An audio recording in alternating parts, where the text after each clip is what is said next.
If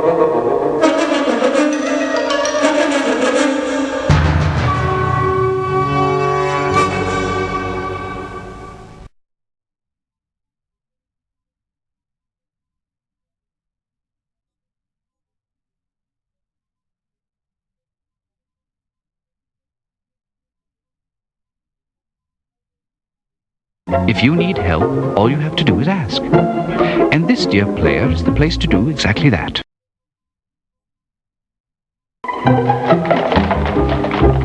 Choose this horse and carriage after you have chosen your destination from either your notebook or the directory. It will take you where you want to go.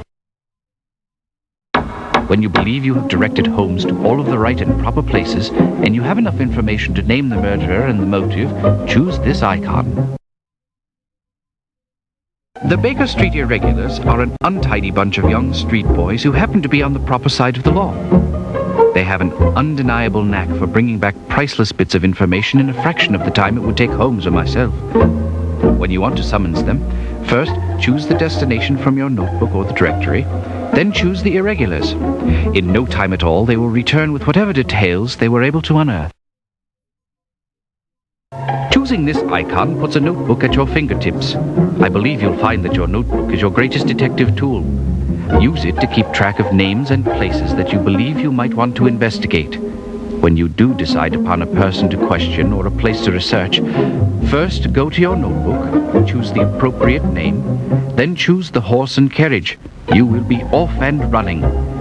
Because the Baker Street Regulars are often critical to solving a case, I've included them in your notebook. Use them wisely.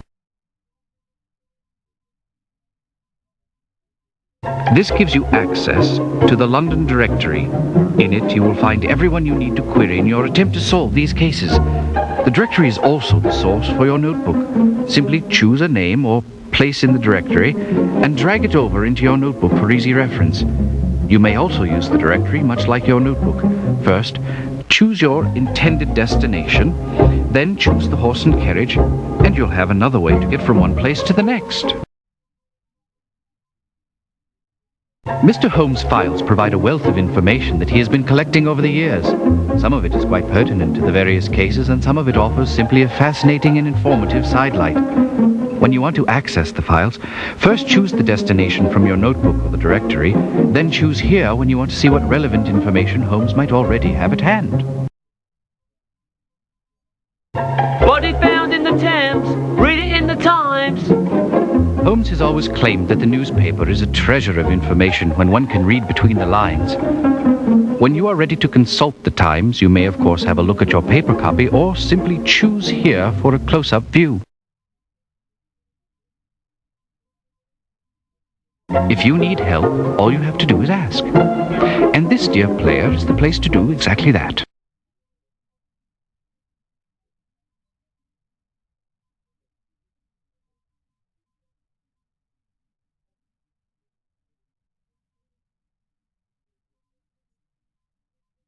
London is not a beautiful city.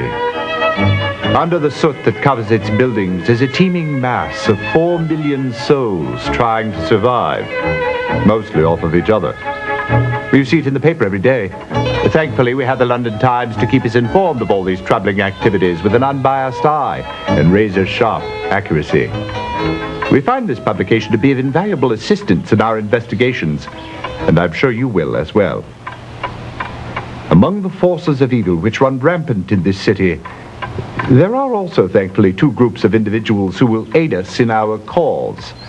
As we do, they attempt to right wrongs and restore harmony and civility to the streets of London. The first of these groups is a ragtag association of young ruffians. I call them the Baker Street Irregulars. Don't let them fool you. They may be scruffy and ill-bred, but they are on the right side of the law. They can go everywhere, see everything, and overhear everyone. They are my eyes and ears in the streets of London, unquestionably a tremendous asset in our work. They will help us in our investigations if they can. The other group is a far more civilized collection of gentlemen and institutions. I call them the Baker Street Regulars. They, too, will be extremely useful in our work. At the start of any investigation, do keep in mind that it is a capital mistake to theorize before one has data. Unwittingly, one begins to twist facts to suit theories instead of theories to suit facts. The people and places to whom I will now introduce you will help us to collect the facts. May we use them wisely. Come, the game's afoot.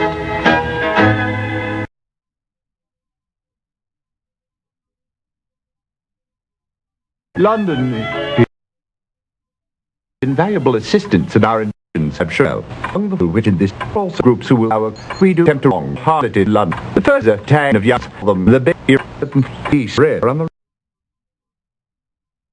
Head Clerk Disraeli O'Brien is your contact in the Office of Records. The Office of Records contains legal records, both criminal and civil, as well as state papers. I think you'll find O'Brien to be a walking, or should I say sitting encyclopedia of the office's affairs. Porky is not a pillar of society, I dare say, but he is a man who has learned from his mistakes and is trying to start a new life. Although he is no longer in prison, he is still behind bars, or shall I say, a bar. Jolly good one, Holmes. Yes, Watson. Well, the bar in question is the Raven and Rat Inn. Porky is the proprietor. He has been of great help to us in the past, and I expect he will continue to be in the future. Edward Hall is a young barrister whom you will find on most days at the Old Bailey. He's a cut above the other unimaginative members of his profession. Holmes, don't you think you should explain to them the difference between a barrister and a solicitor? Yes, of course, Watson. A solicitor handles the routine legal business of our society. If you do not have to go before a court, you will have no need for a barrister. If you must go before a court, then your solicitor would engage the services of a barrister. This is a records office housing documents pertaining to births, marriages, deaths, and last wills and testaments. Sir Jasper is the chief medical examiner for St. Bartholomew's Hospital. He is London's greatest forensic pathologist. You can depend on him for all the technical details that can be obtained from any corpse whose cause of death is in question. Ah, Scotland Yard. If the Yard knew how to examine evidence with any skill, there would be no need for our services. Inspector Lestrade is the pick of a bad lot. But it is true they may be a source of valuable information. After all, the professional police have methods for gathering facts that are not open to us. Mr. Henry Ellis is the foreign news editor for the London Times. He is a great reservoir of information of what's happening on the continent. He also has an interest in crime news. Ellis is always happy to help when he can, but you must be careful of what you tell him, or you might find what you've confided to him in the next day's Times. This gentleman is the head chemist at Scotland Yard Criminology Laboratory. It is rumored that Murray lives in the lab. He is eternally bent over one of his tables trying to extract the history of a crime from the physical evidence he's been given.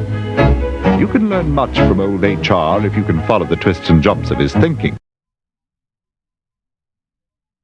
Now here is a person who usually gets in the last word. Langdale Pike is a human reference work on social scandal, especially on the London scene. He contributes bits of gossip to the garbage papers that cater to an inquisitive public. Quentin Hogg is a crime reporter for the Police Gazette. He is an ex-police inspector who found the environment of Scotland Yard less than stimulating.